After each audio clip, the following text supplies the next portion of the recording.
puts down his pitchfork. But let's start with some empirical realism and what actually happens to the body when we die. Physicians know you're dead because the heart stops beating and there is no longer any electrical activity in your brain. Brain death equals dead, although machines can keep you going a little bit longer. You can also have what's called a cardiac death, which means the heart stops beating and blood no longer flows through your body. The strange, even wonderful thing is, people that have suffered cardiac death but have been brought back to life have said they were aware of what was going on around them. Others have talked about walking towards a light in such a near-death experience. You can be brought back from what we call clinical death, but you only have a grace period of about 4 to 6 minutes. But let's say you get to the light and pass through. This is what we call biological death. Game over, the final whistle, dead as a dodo. This is where it gets kind of undignified, but what do you care, you're dead. Once you're definitely no longer with us, your muscles relax, and this means your sphincter will too, meaning that triple whopper and large fries you had for lunch will spill out of you. The gas you have in you may also leak out and cause a stink. The same goes for the pee you've got in your bladder. So dying, not surprisingly, is a bit of a messy affair. And men, you might even ejaculate. As for women, you may give birth after you have died if you were pregnant, which is something called coffin birth. It doesn't happen often though. Instead of pushing, it's the gases in the abdomen that squeeze the newborn into the world. As the body gets rid of what is trapped inside, noises may be emitted from your mouth as air escapes. Nurses and people working close to dead bodies have regularly reported hearing very alive-sounding moans and groans coming from dead bodies. You may twitch, but this doesn't mean there is life in you, these are just muscle contractions. You could also soon get an erection if you died lying on your stomach and the blood flowed down there. All your blood will pool to a certain area of your body. This is called livor mortis, and it's the reason parts of you will have that dark purple color you have seen on TV. These are the lovely things that can happen quite shortly after you go. With no blood flowing through your body, it will begin to cool down, known as algor mortis, or simply death chill. It will keep cooling until it is the same temperature as your surroundings. You will become stiff within about 2 to 6 hours, and this we call rigor mortis. This is because calcium is getting into your muscle cells. Cells break down without blood flow, and this leads to bacteria growth, and that's why you start to decompose. You may look like your hair or your nails have grown, but that isn't the case. What is happening is that your skin is receding, giving the impression of growth. The skin will loosen too, and blisters will appear on the body. The next stage is putrefaction, when bacteria and microorganisms start feasting on you.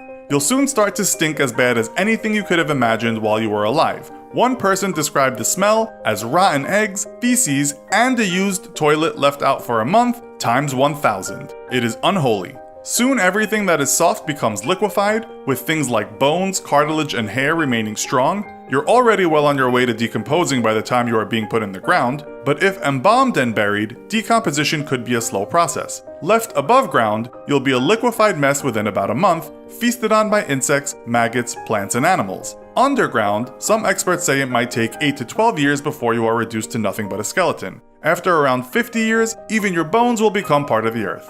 We should add the rate of decomposition depends on all manner of factors, too many to list here, but we think you get the picture. While some people report that their near-death experience was a scene to behold, that's not always the case. One person writing on Reddit said his experience was as follows. It was just black emptiness, no thoughts, no consciousness, nothing. Is there really something else? Irish empiricist philosopher George Berkeley was so hell-bent on knowing what happens after death, or those moments during clinical death, that he actually hanged himself to the point of death with a friend nearby ready to cut him down before he died. He believed there was something between heaven and earth, perhaps what philosophers have called the ether. The story has become lore in philosophical circles, but it's thought all Berkeley really discovered was that hanging hurts your neck. French philosopher René Descartes believed the soul was separate from the body, as many religions will tell you, and perhaps when we die, something lingers on. Friedrich Nietzsche talked about the concept of eternal recurrence, or eternal return, meaning all existence or energy in the universe has forever and will forever keep repeating itself ad infinitum.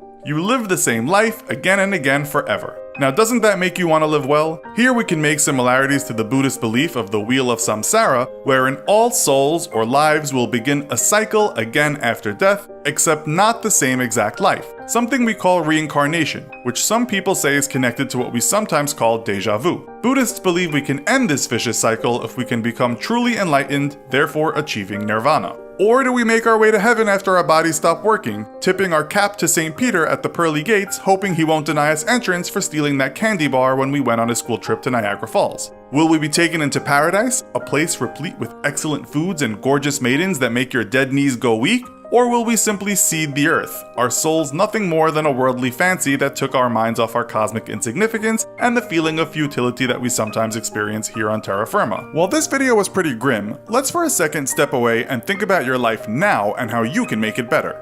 If you are one of the many living people who are running a business or thinking of starting one, you probably need a website. But since we all have limited time on Earth, you don't want to spend too much time figuring out how to set everything up and then keep on worrying about maintenance. We share that mentality, and that's why we love using Squarespace. Squarespace has a huge library of beautiful designer templates so that you can be up and running within minutes. You will never again have to install, patch, or upgrade any components on your websites ever again. If you already have your domain and are hesitating about switching to Squarespace because of that, there's nothing to worry about. You can now transfer your third-party domains to Squarespace. Instead of working with multiple vendors to maintain your online presence, you are able to manage all of your domain and billing settings with Squarespace and take advantage of their easy-to-use DNS interface. Do you hear that? That's Destiny calling, and it says you need a new website, so make it with Squarespace. Check out squarespace.com for a free trial, and when you're ready to launch, go to squarespace.com/infographics to save 10% off your first purchase of a website or domain.